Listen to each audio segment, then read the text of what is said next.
Prosseguindo na apologética cristã, estamos fazendo uma defesa de Jesus Cristo e agora estamos falando do Jesus histórico, fazendo uma defesa daqueles que acusam que Jesus é um mito criado pelos homens, né? A chamada teologia cristomítica.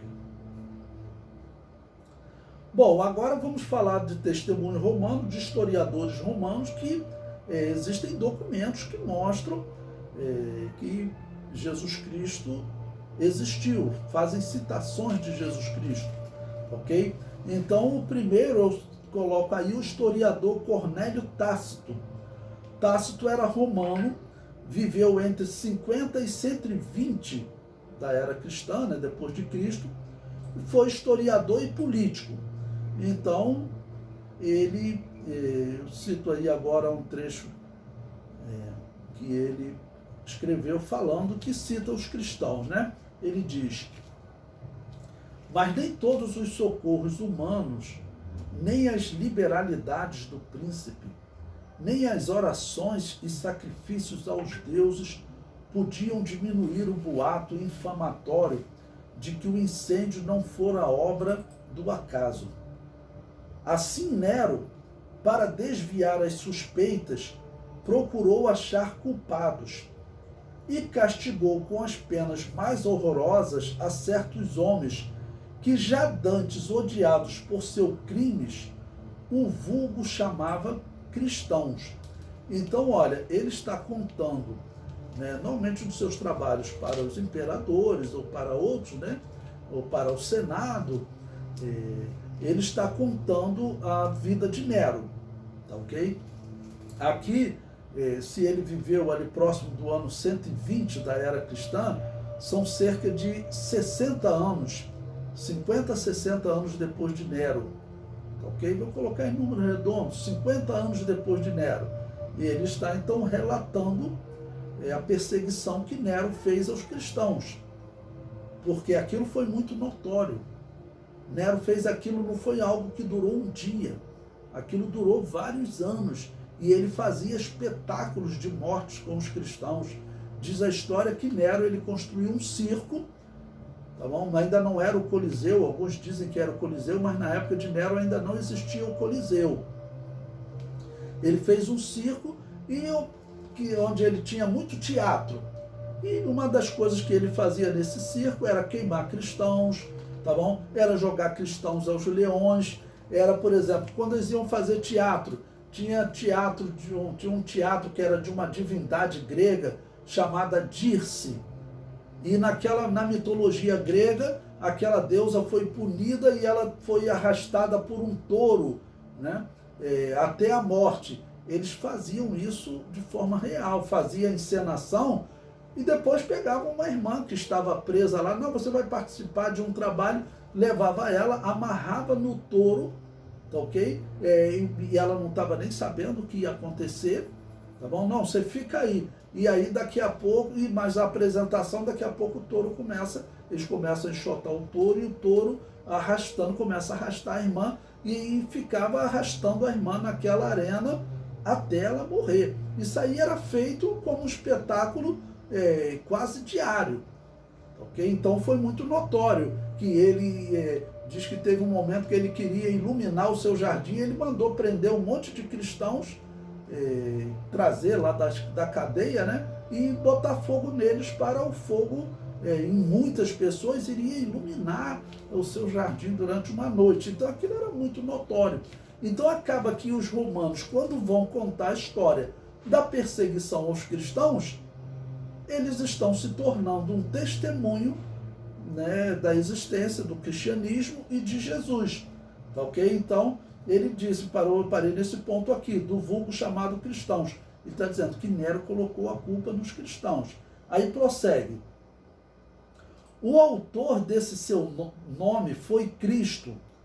Ele disse que esse povo que Nero culpou eram os cristãos. Aí ele diz, o autor desse seu nome foi Cristo, que no governo de Tibério foi condenado ao último suplício pelo procurador Pôncio Pilatos. Veja que ele está fazendo como documento, contando pessoas, contando uma história. a sua perniciosa superstição, descrevendo o cristianismo como uma perniciosa superstição que até ali tinha estado reprimida, já tornava a alastrar-se não só por toda a Judéia, origem deste mal. O mal que ele está falando, no entender dele, é o cristianismo. Mas até dentro de Roma, aonde todas as atrocidades do universo e tudo quanto há de mais vergonhoso vem, enfim, acumular-se e sempre acham acolhimento. Ou seja, tudo que tem de ruim no mundo vem parar em Roma, e o cristianismo foi mais uma. É o que esse historiador está dizendo. Você veja que não é com a intenção, por exemplo, de inventar uma história de uma defesa do cristianismo. Não, pelo contrário, ele está dizendo que o cristianismo não é uma coisa ruim, só que nessa visão errada dele, ele está servindo de um testemunho para provar que Jesus Cristo existiu como pessoa, tá bom? Lembrando que nós estamos falando do povo na história que é constatado como o que levou mais a sério a questão de documentação, tá bom? Bom, então prosseguindo, né? Ele disse: a sua perniciosa superstição, que até ali tinha estado reprimida, já tornava a alastrar-se não só por toda a Judéia, origem deste mal, mas até dentro de Roma, onde todas as atrocidades do universo e tudo quanto há de mais vergonhoso vem, enfim, acumular-se, e sempre acha acolhimento. E prossegue. Em primeiro lugar, se prenderam os que confessaram ser cristãos. Ou seja, Nero prendeu os que se confessavam ser cristãos. E depois, pelas denúncias destes, uma multidão inumerável, os quais, além de terem sido acusados como responsáveis pelo incêndio, foram apresentados como inimigos do gênero humano.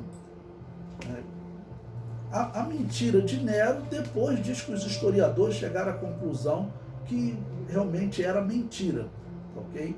Mas pela quantidade, realmente a história diz que o cristianismo cresceu muito, porque quando os pagãos comparavam o cristianismo com o paganismo, o culto pagão era uma coisa horrível. O culto pagão, quem ia cultuar lá no culto de Diana, tinha que ter relações sexuais com as prostitutas sagradas. Ou seja, era uma coisa horrível. E claro, aquela questão de sacrificar animais, aquilo é desagradável, ok? É desagradável para as pessoas. Então, acaba que as pessoas começaram a abandonar o culto pagão e foram aderindo ao cristianismo. E quando foram prender os cristãos, eram tantos, era uma multidão inumerável, que ele diz que então Nero resolveu fazer: nós temos que dar um jeito de fazer espetáculo, vai prendendo e matando. Então matava nos teatros, contar a história de uma revolta em que mataram um imperador. Aí pegava um crente, né, botava ele com roupa de imperador, o irmão nem sabia o que ia acontecer, pegava ele da cadeia, botava aquela roupa e cena para lá, para cá, os soldados já estavam avisados: olha, na hora, esse daí é o imperador, na hora de matar o imperador vocês vão fazer real, enfia a espada nele. Mas como assim? Não, ele é cristão, pode matar, cristão pode matar. Eles faziam todo aquele espetáculo e vinham o cristão, sem saber, está vestido de imperador, né? E chegaram os revoltosos e aí matavam o cristão de verdade.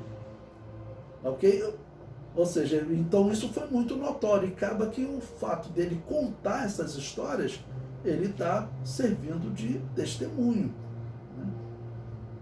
E ele prossegue: o suplício desses miseráveis foi ainda acompanhado de insultos, porque ou os cobriram com peles de animais ferozes para serem devorados pelos cães, ou foram crucificados, ou os queimaram de noite para servirem como achotes e tochas ao público, iluminavam as ruas da cidade com o cristão pegando fogo, não é? Talvez a pior atrocidade que alguém tenha feito, né? Bom, Nero ofereceu os seus jardins para esse espetáculo e ao mesmo tempo dava-se os jogos do circo, confundido com o povo em trajes de cocheiro ou guiando as carroças. Desta forma, ainda que culpados e dignos dos últimos suplícios, mereceram a compaixão universal, por se ver que não eram imolados à utilidade pública, mas aos passatempos atrozes de um bárbaro. Quem era esse bárbaro? Era Nero, ok? Então Tácito, ele é um dos historiadores mais utilizados na história de Roma. Para você conhecer a história do Império Romano, ele é um historiador dos mais consultados. E esse homem, então, ele acabou tendo que descrever a história de Nero, e ele acabou, então, se tornando um testemunho de que Jesus existiu sim, porque se não existissem esses testemunhos, muitos historiadores afirmavam que Jesus teria sido uma invenção da história. Bom, mas nós temos testemunhos reais como esse de Tácito e outros que nós veremos.